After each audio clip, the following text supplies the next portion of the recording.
I always thought we were okay. Not just okay, but good, solid. For 2 years, the life Cassia and I had built within the four walls of our small apartment felt less like a space and more like a sanctuary. It was built on a foundation of comfortable silences, inside jokes whispered in the dark, and the easy rhythm of a shared routine.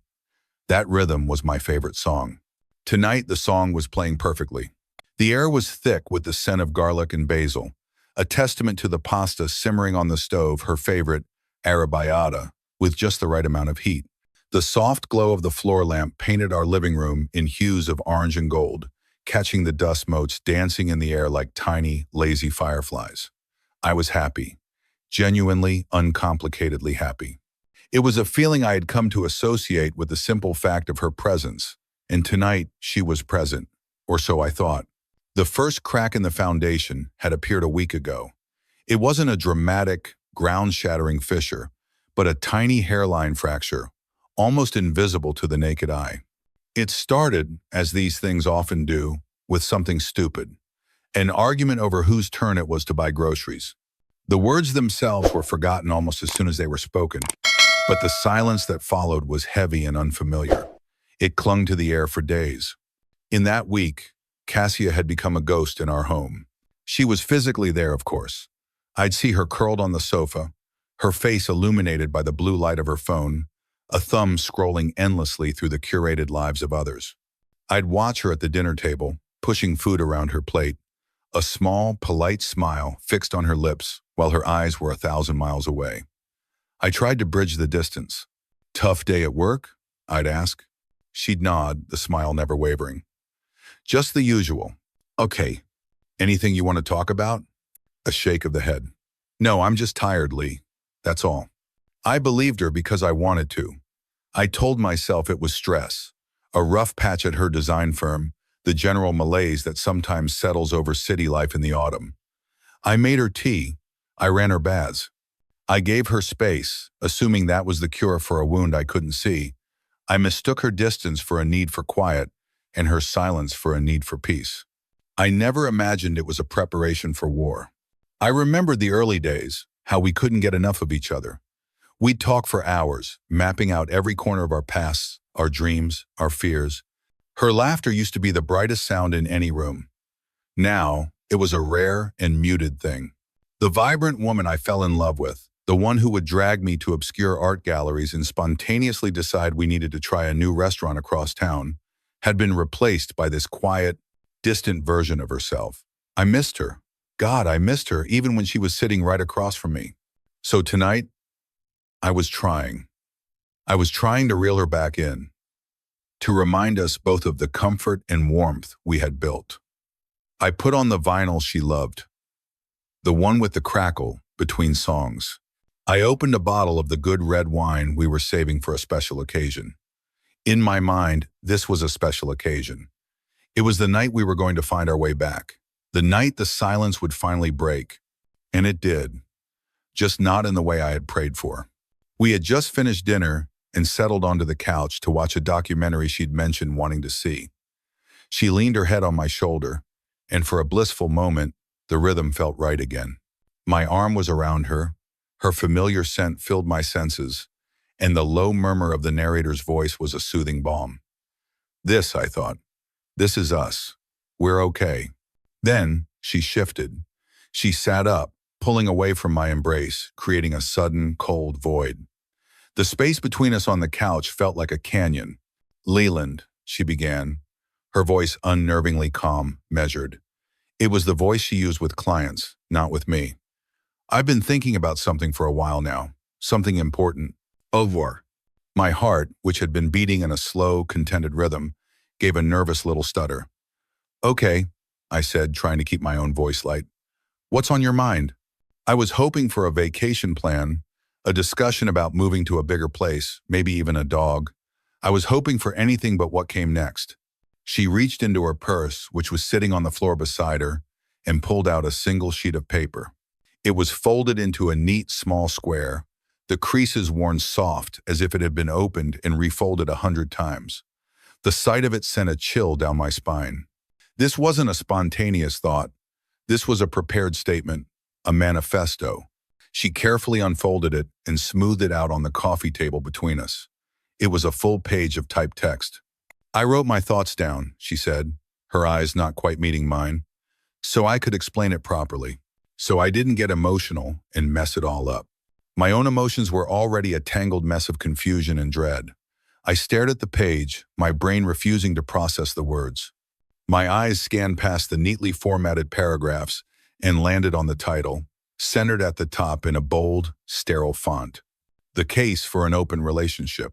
The world didn't just stop, it shattered. The soft music from the record player, the narrator's voice from the TV, the distant hum of city traffic, it all vanished, replaced by a deafening roar in my ears. I looked from the cold, clinical words on the page to the woman sitting across from me.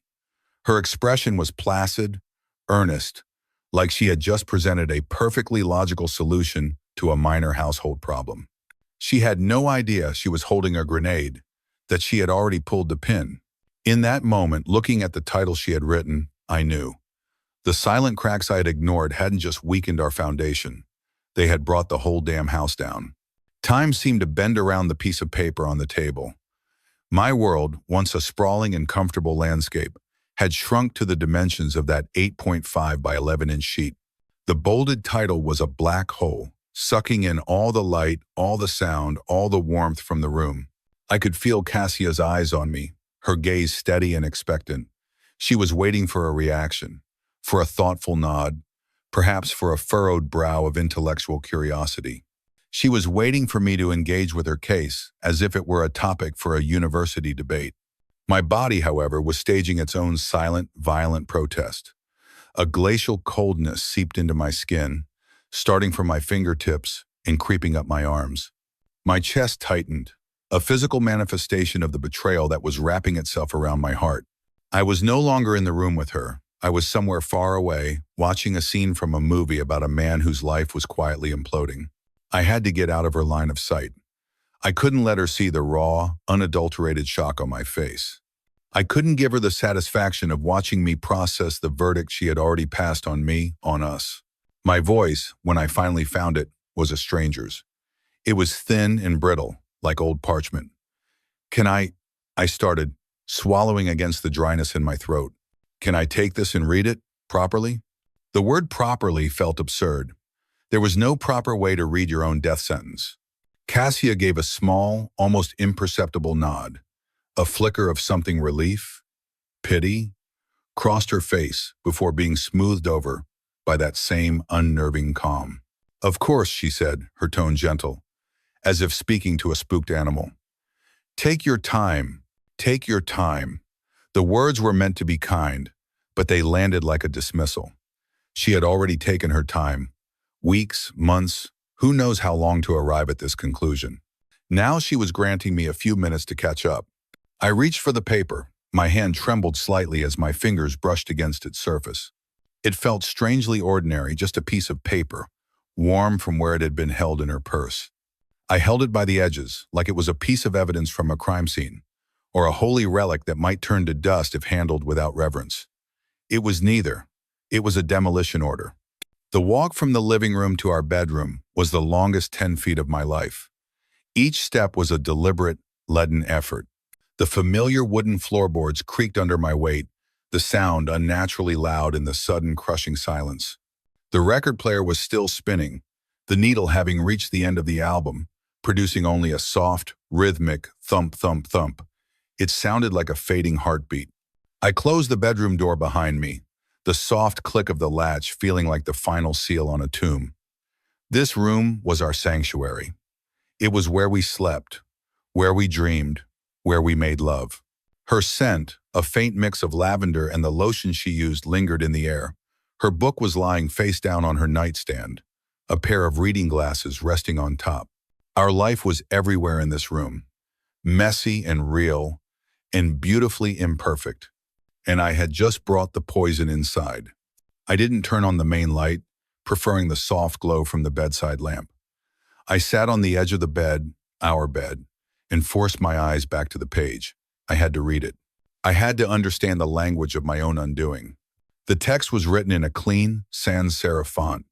It was organized, logical, and utterly devoid of emotion. It was structured like an academic paper, with an introduction, bullet points, and a concluding summary. The introduction spoke of our solid 2-year foundation and her desire to build upon it in a way that fosters individual growth and honest communication. It used phrases like proactive relationship architecture and reevaluating traditional paradigms. It was a masterpiece of therapeutic jargon, a collection of buzzwords she had clearly harvested from the darkest corners of the internet. This wasn't her voice. This was the voice of 100 anonymous blog posts and forum threads, all promising a painless way to have your cake and eat it too. I forced myself to read the bullet points, each one a perfectly aimed blow, asterisk addressing relational stagnation. The paper argued that our routine had become predictable and was leading to a lack of personal evolution for both partners. It suggested that introducing new external connections would bring fresh energy back into our primary relationship. My stability was her stagnation. Asterisk, ethical non-monogamy as a tool for honesty. It claimed that a framework of openness would eliminate the potential for deceit. It was, she argued, a more mature and honest path than the suffocating constraints of monogamy that often lead to affairs. She was presenting her desire to cheat as an act of moral superiority. Asterisk, decoupling needs and expectations. This was the worst part. The paper stated that it was unrealistic and unhealthy to expect one person to fulfill all of another's needs, emotional, intellectual, and physical. It proposed that we could outsource certain needs to other people, thereby reducing the pressure on our primary partnership. I wasn't a partner. I was a primary service provider who was failing to meet her quota. Underneath that point, in a smaller font, were the names Kian, Reese, Sterling. They weren't just abstract concepts anymore. They were itemized. Potential vendors for the parts of her heart I was apparently no longer qualified to service. A wave of nausea washed over me. This wasn't a conversation starter. This wasn't a cry for help from a woman struggling with her feelings. This was a fully formed business proposal, a strategic plan for the restructuring of our lives, presented to me after all the key decisions had already been made in private. She hadn't come to me with a problem. Hey Lee, I'm feeling bored and restless. Can we talk about it? She had come to me with a solution that involved her sleeping with other men. My eyes drifted to the nightstand. There was a framed photo of us, taken last summer on a trip to the coast. We were standing on a cliff overlooking the ocean, the wind whipping our hair. I had my arms wrapped around her from behind, my chin resting on her shoulder. We were both laughing, a genuine, unburdened laugh. The man in that photo had no idea. He was blissfully, stupidly unaware that the woman in his arms was already looking past the horizon, searching for other shores. I gently picked up the frame. I looked at the smiling face of the man I used to be. He was happy. He felt loved. He felt like he was enough. The man holding the picture frame now felt like a fool. A naive, trusting fool who had mistaken the quiet humming of a well-tended life for a song of shared happiness, when all along, it was just the sound of her biding her time. A cold, hard clarity began to settle in my chest, displacing the initial shock. The pain was still there, a white-hot ember, but it was now surrounded by something else, something solid. I knew, with uncertainty that chilled me to the bone, that this was not a negotiation. You cannot negotiate the terms of your own obsolescence. You cannot bargain with someone who sees your love not as a gift, but as a limitation. I placed the photo frame back down, turning it to face the wall. I couldn't look at him anymore. I took a long, slow breath, the air feeling thin and useless in my lungs. Then another. I had to go back out there. I had to walk back into that living room and face the woman who had authored my replacement. The time for peace was over. It was time to face the rubble. I walked back into the living room, the typed page held loosely at my side. The short journey from the bedroom had been a crucible, burning away the initial shock and leaving behind a cold, hard resolve. The man who had left the room was a victim, reeling from a blow he hadn't seen coming. The man who returned was an adversary. Cassia was sitting exactly as I had left her, posture perfect, her hands resting calmly in her lap. She looked up as I entered, her expression a careful mask of patient understanding. She was anticipating a discussion, a negotiation. She was about to be deeply disappointed. I didn't return to the spot beside her on the couch. Instead, I moved to the armchair opposite, placing the coffee table and her proposal squarely between us. The action was deliberate. I was drawing a line in the sand. I watched her eyes follow me, a brief flicker of confusion in their depths, before the placid mask slid back into place. I sat down, the worn fabric of the chair a poor comfort. I placed the paper on the table, facing her, a silent return to sender. So, I began, my voice lower than before, devoid of the tremor that had betrayed me earlier. Let's be clear about what this is. Forget the corporate jargon and the self-help buzzwords. This is you asking for my permission to sleep with other men, correct? The directness of the question seemed to momentarily startle her. She blinked, regrouping. That's a very reductive way of looking at it, Leland. Is it an inaccurate one? I pressed, leaning forward slightly. She let out a soft, frustrated sigh, as if I were a difficult student failing to grasp a simple concept. It's not about the sex, not really, she said, reciting a line I was sure I had read on the page. It's about not feeling trapped. It's about having room to breathe, to explore other connections. It's about creating a bigger world for myself, outside this apartment. She gestured vaguely at our surroundings, at the life I loved, as if it were a cage.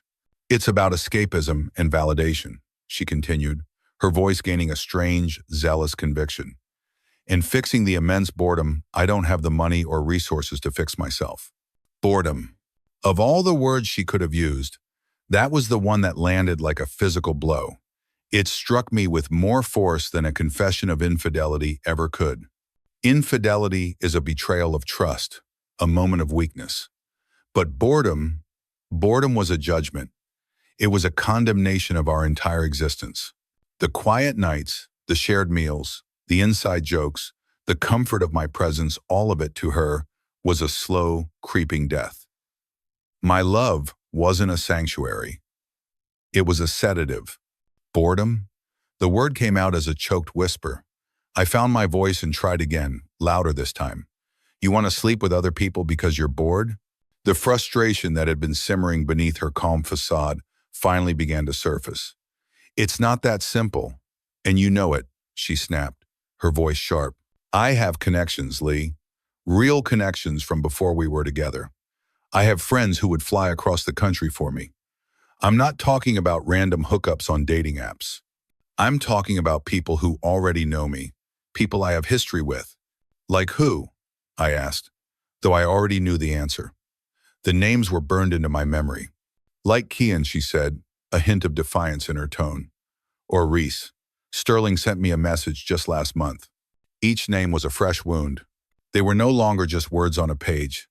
They were ghosts she had invited into our home, specters of her past she now wanted to make part of our future.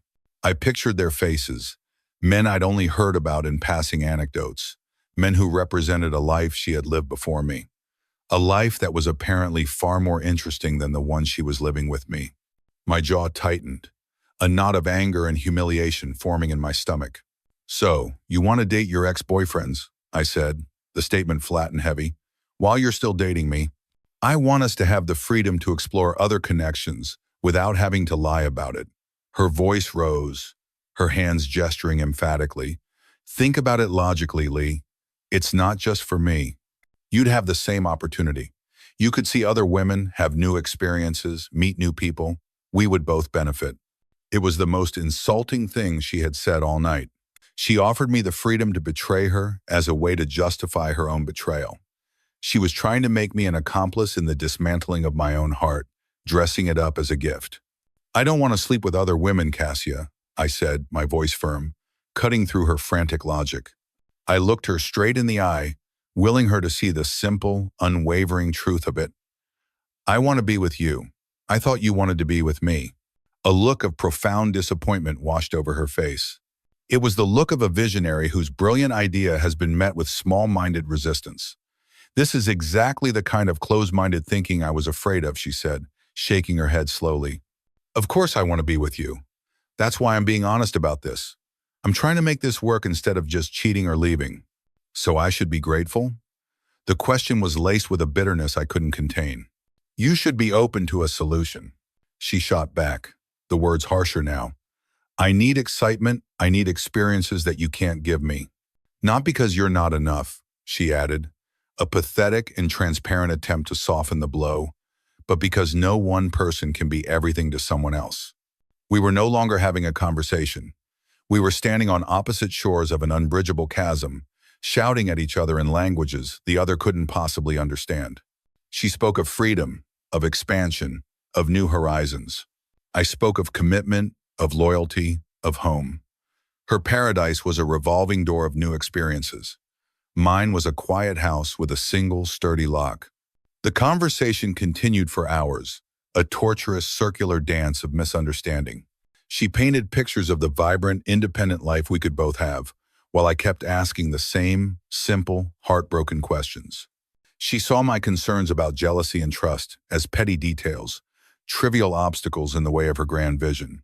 She couldn't see that for me. Those details were the entire foundation. As the first hints of dawn began to gray the edges of our windows, I looked at the woman across from me, her face weary but her eyes still bright with stubborn conviction. And I knew that I was in love with a memory. The Cassia who sat before me was a stranger, and she had already left me long before she ever wrote that note. Our two worlds, once perfectly aligned, had drifted apart, and no amount of talking could ever pull them back into orbit. The week that followed was a special kind of hell. It was a week of living in the wreckage, of stepping over the rubble of what our life used to be, all while pretending we could still find a way to rebuild. But we couldn't.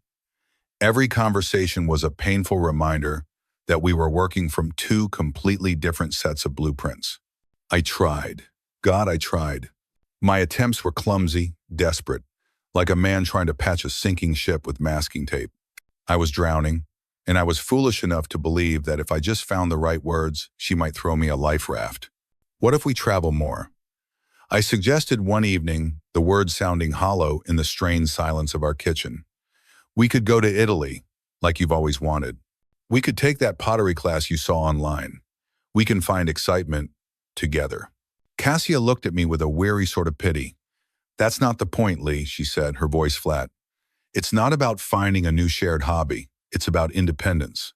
It's about having experiences that are just mine. My suggestions grew more desperate. Okay, I said, the word tasting like ash in my mouth. What if we were involved? What if we met these people first, together? The idea was grotesque, a nauseating perversion of everything I believed in, but I offered it up as a sacrifice, a last-ditch effort to keep some semblance of partnership. She actually scoffed. You want to turn my personal connections into some kind of weird group project? Like we're shopping for new furniture? Leland, you just don't get it. She was right. I didn't get it. I would never get it. Because what she was asking for wasn't a compromise, it was a surrender. The breaking point, the moment I knew my efforts were not just futile but self-destructive, came during a conversation about rules. She had been explaining, for what felt like the 100th time, the beauty of her proposed arrangement. The key to making this work, she explained, with the air of a seasoned expert, is a don't ask, don't tell policy. The beauty of it is that we each get to have our own private lives without having to manage each other's emotions about it. But I would want to know, I said, my voice barely a whisper. The thought of her with someone else was a physical pain, but the thought of not knowing of her carrying secrets while she lay next to me in our bed was infinitely worse. I'd need to know what was happening. Why? She asked, her frustration palpable. So you can get jealous and possessive and ruin it for both of us? So you can sit here imagining every detail and making yourself miserable? Because we're supposed to be partners. The words erupted from me, louder than I intended, raw with a week's worth of suppressed anguish. Because I care about you, about your well-being, your safety, because I love you. She just stared at me, her expression hardening. She saw my love not as a source of strength, but as a liability, a bug in her perfectly designed system. It was in that moment that the last flicker of hope inside me died. I saw the path ahead with stark, brutal clarity. There were two choices. I could amputate the limb to save my life, or I could let the poison of her solution spread until it consumed what was left of my soul. The final confrontation happened on a Saturday morning. The sun was streaming through the windows, mocking the darkness that had settled in our apartment. She had just returned from a run, her cheeks flushed, her eyes bright. She looked vibrant, alive, and so incredibly far away from me. I was sitting at the kitchen table, a cold cup of coffee in my hands. I hadn't slept. I had spent the night staring at the ceiling, replaying every conversation, every dismissive sigh, every logical argument that ignored the screaming protest of my heart. "We need to talk," I said as she walked in. She stopped, sensing the finality in my tone. The post-run glow faded from her face, replaced by a cautious defensiveness. "Cassia," I started, my voice steady, practice from a long night of rehearsal. "I've listened to everything you've said this week. I've tried to understand. I've tried to find a compromise, a middle ground where we could both be happy, but there isn't one." I stood up and walked over to the window, needing to look at something other than her face. I looked out at the city, at the thousands of windows representing thousands of different lives. "You see monogamy as a cage," I continued, my voice even, "as a set of suffocating constraints. To me, it's not a constraint. It's a choice. It's the highest form of commitment I can offer. It's me saying that out of all the people in the world, I choose you, every day, exclusively. That's not small-mindedness, and it's not insecurity." I turned to face her. "It's how I love." Her expression was unreadable. "I am not interested in an open relationship," I said, each word, a carefully laid brick in the wall I was building around my heart. "I am not interested in sharing you with other men. I am not interested in sleeping with other women to make it fair. I want a monogamous relationship with someone who also wants a monogamous relationship with me. It's not a preference, Cassia. It's who I am." The silence that followed was absolute. She just stood there, her running shoes silent on the hardwood floor. "So that's it?" she finally asked, her voice shaking slightly. "You won't even try?" I shook my head, a profound sadness washing over me. "There's nothing to try," I said softly. "This isn't like trying a new restaurant. This is a fundamental difference in what we want from life, from love. We want fundamentally different things."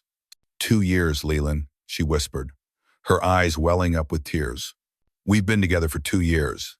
You're really going to end our entire relationship over this?" The tears were real. I could see that, and they broke my heart. But they couldn't change the truth. "You're the one who decided our relationship wasn't enough," I said, the words hurting me as much as they surely hurt her.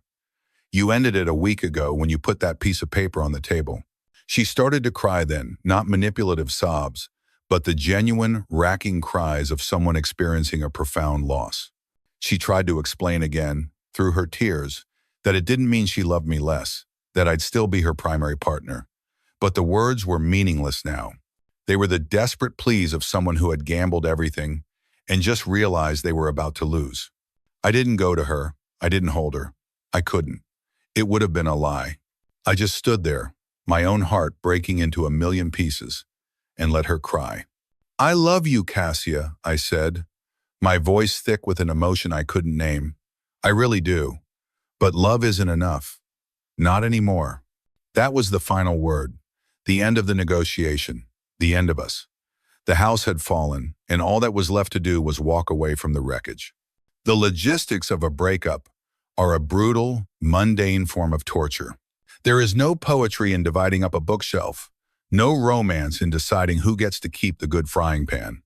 Every object, from the worn-out welcome mat to the collection of mismatched coffee mugs, is a landmine of shared memories. The process is designed to force you to touch, to handle, to catalog every single piece of the life you failed to build together.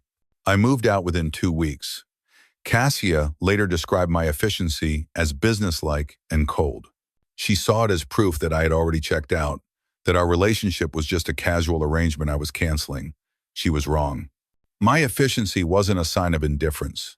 It was a desperate act of self-preservation. Every moment spent in that apartment was agony. The air was thick with ghosts and unspoken accusations. I had to get out, not because I didn't care, but because I cared too much. Staying there, surrounded by the architecture of our love, would have broken me completely. The first few nights in my new place, a sterile, one-bedroom box with beige walls and a lingering scent of paint, were the worst.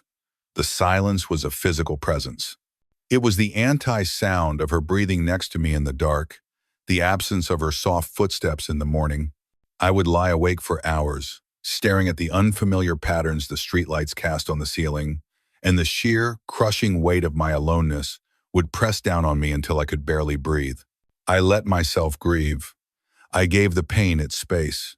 I didn't drink. I didn't seek out distractions. I just let it wash over me in waves. I mourned the woman I thought I knew. I mourned the future. I had so vividly imagined the house with the yard, the dog we were going to name Gus, the easy, comfortable companionship of growing old together. I mourned the man I had been when I was with her, the man who believed that love was a simple, straightforward equation. And then, slowly, something began to shift. After about a week of existing in that gray, colorless limbo, I woke up one morning and felt a flicker of something other than pain. It was a spark of anger. Not a destructive, bitter anger directed at her, but a clean, sharp anger directed at the situation. An anger that said, "No more." That was the day I unpacked the last of my boxes. It was the day I went out and bought a proper coffee maker instead of drinking the instant sludge I'd been surviving on. It was the day I laced up my old running shoes, the ones that had been gathering dust in the back of my closet for the better part of 2 years. The first run was brutal. My lungs burned, my legs felt like lead, and every step was a protest. But as I pushed myself through the pain, gasping for air in the crisp morning chill, I felt something happening. Each jarring footfall on the pavement felt like it was shaking loose the grief and helplessness that had settled deep in my bones. The physical pain was a welcome distraction from the emotional agony. It was real. It was something I could control. So I kept running. Every morning I dragged myself out of bed and ran until the pain in my chest was from exertion, not from heartbreak. I started going to the gym after work, channeling my frustration into the cold, unforgiving weight of iron. I felt my body changing, growing stronger, harder, and with it, my mind began to follow. The quiet in my apartment slowly transformed from a suffocating silence into a peaceful solitude. I filled the space with things that were mine alone. I bought a new turntable and listened to the jazz albums my father loved. I covered one of the beige walls with a corkboard and started pinning up ideas for a personal project, a woodworking hobby I had always wanted to try. I was rediscovering the parts of myself that had been dormant, the pieces of Leland that existed outside the context of Leland and Cassia. It felt like coming home to a person I had almost forgotten. I heard updates about her through the grapevine of our mutual friends. I heard that she was struggling, that the apartment felt empty, that her grand plans for exploring connections with her past flames had fizzled into nothing. Kian, I heard, was in a serious relationship. Reese was too wrapped up in his career. Sterling had just been making a friendly comment on a photo. Her safety net of exciting alternatives, the one she had been so willing to trade our relationship for, had turned out to be an illusion. A younger, more wounded version of me might have felt a grim satisfaction at this news. But I didn't. I just felt a profound, aching sadness for her. She had torched our beautiful, real, tangible home in pursuit of a fantasy, only to find herself alone in the ashes. The real test of my newfound peace came about 3 months after the breakup. My close friend Marcus was getting married. Cassia and I were supposed to go together. She had already bought a dress. We had spent an entire evening debating the merits of various wedding gifts. The thought of the wedding was a painful reminder of the shared social life I had lost. Then, my phone buzzed with a text from her. "Hey, I know this is a long shot, but I was thinking about Marcus's wedding. Since I already have the dress and everything, would you still consider taking me as your plus one?" I stared at the message for a long time. I could see the narrative she was building in her head. A romantic setting, a chance for us to be around love, a moment for me to realize my harsh and unforgiving mistake. My fingers hovered over the keyboard. It would have been easy to be cruel. It would have been easier to ignore it. But I owed it to the man I was becoming to be honest. And I owed it to the memory of what we had to be clear. Given that we're no longer together, it wouldn't be appropriate for us to attend as a couple, I typed. I hope you understand. It wasn't cold. It wasn't businesslike. It was a boundary. It was a necessary line drawn to protect the fragile peace I had fought so hard to build. It was me, finally, putting my own well-being first. Hitting send felt like the final, definitive act of closing a door I knew I could never walk through again. Despite the clear boundary I had set with the wedding invitation, Cassia didn't disappear from my life entirely. Instead, our communication settled into a strange and unexpected new pattern. She would text me, usually late at night, not with pleas for reconciliation, but with the mundane frustrations and anxieties of her new, solitary life. She'd complain about her landlord, ask for advice on a work project, or simply confess that she was feeling overwhelmed. And I would answer. A part of me, the part that was still healing, screamed that this was a mistake. It warned me that I was letting her use me as an emotional crutch, a free-of-charge therapist who came with the added benefit of intimate knowledge of her past. But another, quieter part of me, the part that remembered the woman who had cried at sad movies and made me laugh so hard my sides ached, found it impossible to be cruel. So I became a ghost in her life, a friendly, disembodied presence she could talk to without the pressure of a shared future. And ironically, I became a better advisor to her in my absence than I ever was in my presence. Freed from the emotional entanglement of being her partner, I could see her problems with a detached clarity. I could offer logical solutions and unwavering support because my own heart was no longer on the line. He's being a supportive friend, I could almost hear her telling herself. He still cares. This is a foundation. But it wasn't a foundation. It was an epilogue. It was me, paying my last respects to the love we once shared by offering the simple kindness of a listening ear. Every text I sent was a quiet act of forgiveness, not for her, but for myself. It was proof that I could emerge from the wreckage of our relationship without becoming bitter and hard. It was a testament to the fact that my capacity for compassion had survived the fire. During one of these late-night exchanges, she finally hinted at what I knew had been lingering beneath the surface. I miss what we had sometimes, she wrote. The easy parts. I felt a familiar ache in my chest, a phantom limb of a love that was no longer there. I knew this was a critical moment. I could leave the door cracked open with a vague, non-committal response, or I could close it, gently but firmly, for good. I chose the latter. I know, I typed back. I miss the good memories too.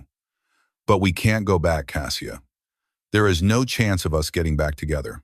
The words were stark on the screen. I reread them, wondering if they were too harsh. But they weren't harsh. They were honest. And honesty, I had learned, was a far greater kindness than a comforting lie. Letting her hold on to a false hope would be the cruelest thing I could do. It would keep her tethered to a past that no longer existed, preventing her from ever truly moving forward. She didn't reply for a long time. When she finally did, it was just a simple, I know. I don't think she did know. Not really. I think on some level, she still believed she was the protagonist in a romance novel, and this was just the difficult middle chapter before the grand, climactic reunion. She still saw me not as a person with my own needs and non-negotiable values, but as a stubborn man who was punishing her for being honest. She failed to grasp the fundamental truth. Her honesty wasn't the problem. The problem was what she had been honest about. She had honestly revealed that she was willing to sacrifice my heart for the sake of her own fleeting desires, and that was not a problem to be solved. It was a truth to be accepted. I thought about the man I was 6 months ago, the man who believed his happiness was inextricably linked to hers. I would have done anything for that woman. I would have twisted myself into knots trying to become the person she wanted me to be. That man is gone. In his place is someone quieter, stronger, and more self-aware. Someone who understands that you cannot build a life with a person who views your love as a starting point for negotiations. Sometimes I wonder what would have happened if she had approached things differently. If she had come to me with her restlessness and her boredom, not with a pre-written proposal, but with a vulnerable plea for help. Leland, I'm feeling lost. Can we find our way back together? Maybe we could have. Maybe we could have weathered that storm. But she didn't. She chose to see me as an obstacle to her happiness rather than a partner in creating it. She chose her ego, her fantasies, her case over us. And in doing so, she gave me the terrible, painful, and ultimately liberating gift of choosing myself. I still feel the scar, of course. Some nights when the apartment is too quiet, I'll feel a twinge of the old phantom pain, but it's no longer a gaping wound. It's a reminder of a battle I fought and survived. My life is my own now, built on a foundation of my own making. It's a good life. It's quiet, it's stable, and it's honest. And I know, with a certainty that resonates in the very marrow of my bones, that I am ready for a love that doesn't require a written proposal. A love that sees commitment not as a cage, but as the safest, most beautiful kind of freedom there is.